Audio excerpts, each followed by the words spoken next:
అధిక బరువు అనేది ఇవాళ మన మోకాళ్లకు శాపంగా మారుతోంది. శరీర బరువు పెరుగుతున్న కొద్దీ మన మోకాళ్లపై భారం కూడా పెరుగుతూ పోతుంది. దీంతో అధిక బరువును మోయలేక మోకాళ్లలోని కీళ్లు వేగంగా అరిగిపోవటం మొదలవుతుంది. ఫలితంగా చిన్న వయసుకే మోకాళ్ల నొప్పులు మొదలైపోతూ ఉంటాయి.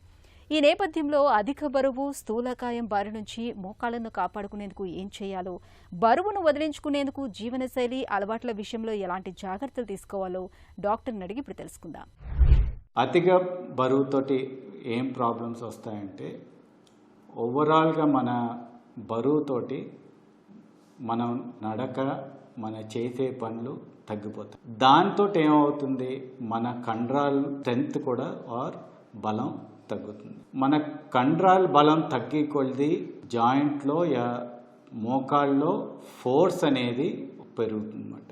ఇవి మన మసిల్స్, కుషన్స్, జాయింట్స్లో కుషన్స్ ఇవన్నీ కూడా ఒక షాక్ అబ్జార్బర్ కింద పనిచేస్తాయి అన్నమాట. సో మన బరువు పెరిగినప్పుడు మన పనులు చేసుకోలేకపోవటం ఆర్ నడక తగ్గుతుంది కాబట్టి, దానికున్న కండరాల బలం తగ్గుతుంది కాబట్టి, ఈ షాక్ అబ్జార్బింగ్ కెపాసిటీ తగ్గిపోతుంది కాబట్టి జాయింట్లో ఒత్తిడి అనేది పడుతుంది, ఆర్థరైటిస్ అనేది డెవలప్ అవుతుంది. ఇది మెయిన్ కారణం. రెండోది, మన బరువు వల్ల కొవ్వులో ఒక ఎంజైమ్ ఎడిపోకైనేస్ అనేది ఉంటుందన్నమాట. ఇది మన జాయింట్లో ఉన్న కార్టిలేజ్ని దెబ్బతీస్తుందన్నమాట.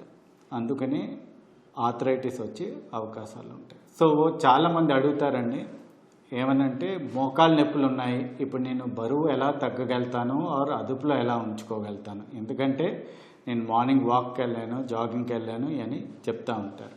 ఒకటి, బరువుని అదుపులో ఉంచుకోవాలనుకుంటే ఆర్ తగ్గాలంటే ఫస్ట్ మనం మార్చుకోవాల్సింది మన తిండి. ఏం తింటున్నాం, ఎలా తింటున్నాం అనేది చాలా ముఖ్యం. బ్యాలెన్స్డ్, మనం పాతగా ముందర ఎలా తినేవాళ్ళం, ఎలా తింటే మనం బరువు తగ్గుతాం అనేది ఇంపార్టెంట్. రెండోది ఎక్సర్సైజ్కి వచ్చేటప్పటికి మోకాలు నొప్పి ఉన్న వాళ్ళు నడవటం కష్టం, జాగింగ్ చేయటం కష్టం, థ్రెడ్మిల్ పైన ఎక్కడం కూడా కష్టం. సో వాళ్ళకి మేము చెప్పేది ఏంటంటే, సైక్లింగ్ అనేది చేసుకుంటే కూడా మనం ఎక్సర్సైజ్ అవుతుంది. సైకిల్లో ఏమవుతుందంటే మన బరువు సీట్ నుంచి వెళ్ళిపోతుంది, మోకాళ్ళు అవుతే బెండ్ అవుతుంది, చుట్టుపక్కల మోకాలు చుట్టూ ఉన్న కండరాలు కూడా ఎక్సర్సైజ్ అవుతాయి. దాంతో కండరాల బలం పెరుగుతుంది, మోకాళ్ళ పైన ఉన్న ఒత్తిడి కూడా తగ్గుతుంది. ఒక మార్గం సైక్లింగ్.